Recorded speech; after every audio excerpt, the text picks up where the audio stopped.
इस बार गर्मी असहनीय थी। सूरज आग बरसा रहा था, पक्षी भी छांव में दुबके थे और इंसानों का तो हाल बेहाल था। लेकिन इस भीषण गर्मी में भी एक आदमी ऐसा था जिसे कोई फर्क नहीं पड़ता था। शंभू काका। शंभू काका गांव के सबसे बुजुर्ग और समझदार व्यक्ति थे। लोग उनकी बातों को गंभीरता से लेते थे, लेकिन इस बार उन्होंने एक अजीब भविष्यवाणी कर दी। इस बार की गर्मी आम गर्मी नहीं है, यह किसी अनहोनी का संकेत है। लेकिन गांव वालों ने इसे मजाक समझा। काका, हर बार आप कुछ न कुछ बोलते रहते हो, लेकिन कुछ होता तो है नहीं। हम पहले ही गर्मी से परेशान हैं, आप और मत डराइए। शंभू काका मुस्कुराए, लेकिन उनकी आंखों में एक अजीब सी गंभीरता थी। रात होते ही गांव में अजीब घटनाएं होने लगीं। घरों के बाहर रखी चीजें अपने आप गिरने लगीं। मवेशी बिना किसी कारण जोर जोर से चिल्लाने लगे और पेड़ों की शाखाएं बिना हवा के हिलने लगीं। अगली सुबह जब गांव के लोग जागे तो चौपाल के बीचों बीच एक अजीब सा निशान बना हुआ था, जैसे किसी ने जमीन पर कुछ खोदने की कोशिश की हो। और उस निशान के पास ही पड़ा था शंभू काका का लाठी और उनका फटा हुआ गमछा। लेकिन काका खुद गायब थे। शंभू काका के अचानक गायब होने की खबर से पूरा गांव दहशत में आ गया। लोग चौपाल पर जमा हो गए और अजीब से निशान को घूरने लगे। काका, ऐसे बिना बताए कहीं जा सकते हैं क्या?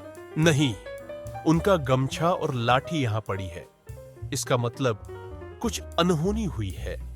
गांव के सबसे बहादुर लड़कों में से एक धीरज निशान के पास झुका और जमीन को गौर से देखने लगा। ये कोई जानवर के पैरों के निशान नहीं है और न ही इंसान के। ये निशान कुछ अलग ही लग रहे हैं। लोगों के चेहरे पर डर साफ झलक रहा था। तभी एक बुजुर्ग रघु बाबा आगे बोले। मुझे याद है, कई साल पहले जब मैं छोटा था तो हमारे गांव के बुजुर्गों ने बताया था कि यह जगह शापित है। यहाँ गर्मी के मौसम में कुछ अजीब घटनाएं होती थीं, लेकिन फिर यह सब बंद हो गया था। शापित? मगर क्यों? रघु बाबा कुछ कहने ही वाले थे कि अचानक तेज हवा चलने लगी, जबकि गर्मी में इतनी हवा आना नामुमकिन था। पास की एक पेड़ की डाल चटाक से टूटकर गिर पड़ी और उसी पल गांव के मंदिर की घंटी बिना किसी कारण तेजी से बजने लगी। गांव वालों की रूह कांप उठी। तभी एक आवाज हवा में गूंज उठी। तुम लोग नहीं समझोगे, ये गर्मी यूं ही नहीं आई है। शंभू वापस नहीं आएगा। पूरा गांव सहम गया। किसी की हिम्मत नहीं हो रही थी कुछ कहने की। आखिर ये आवाज आई कहां से? गांव में सन्नाटा छा गया। लोगों की आंखें डर से फैल गईं। किसी की हिम्मत नहीं हो रही थी कि वे उस रहस्यमयी आवाज की सच्चाई जानने की कोशिश करें। ये किसकी आवाज थी? क्या सच में कोई आत्मा बोल रही थी? धीरज ने हिम्मत जुटाई और जमीन पर पड़े अजीब निशानों की तरफ बढ़ा। उसने ध्यान से देखा। निशान इंसानों के पैरों जैसे थे, लेकिन उनकी उंगलियां लंबी और नुकीली थीं, जैसे किसी जानवर की हों। फिर रघु बाबा आगे आए। उसने अपने कांपते हाथों से जमीन पर पड़े निशानों को छुआ और गहरी सांस ली।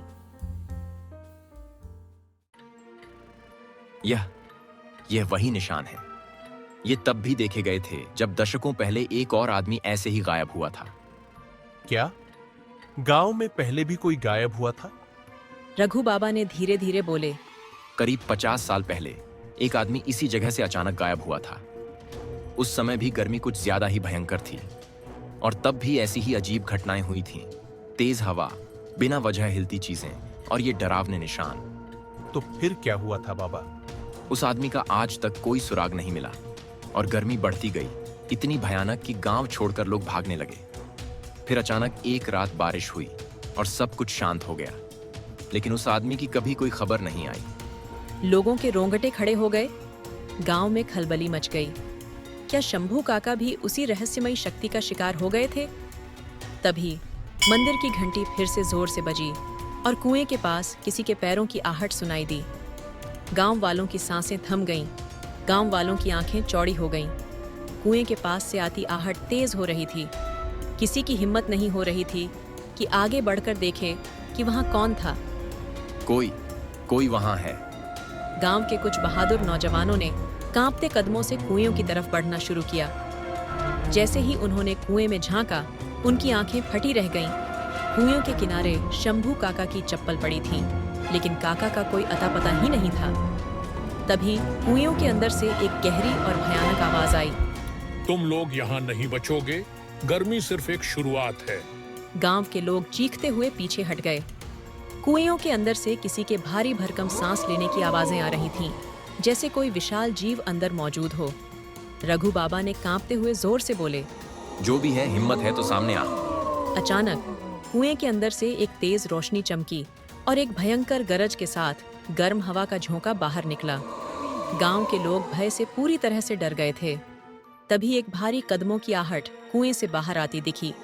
किसी का लंबा साया कुएं के किनारे दिखने लगा। कुएं से बाहर आता साया बड़ा और डरावना था।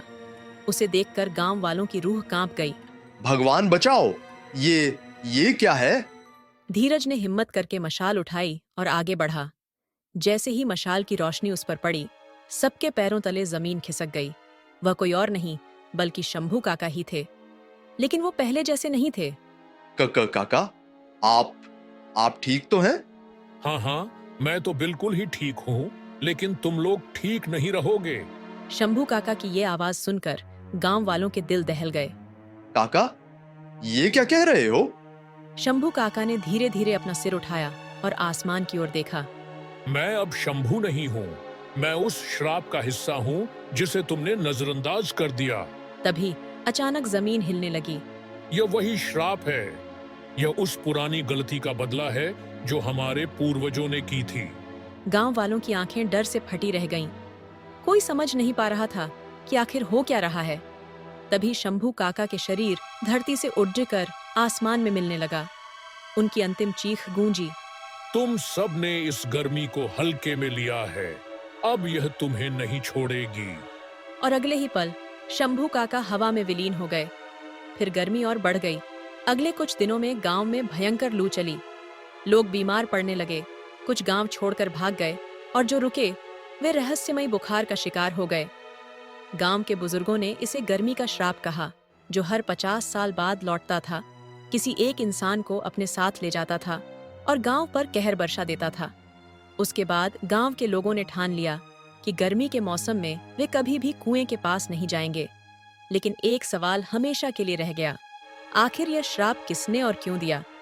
और फिर अगला कौन होगा?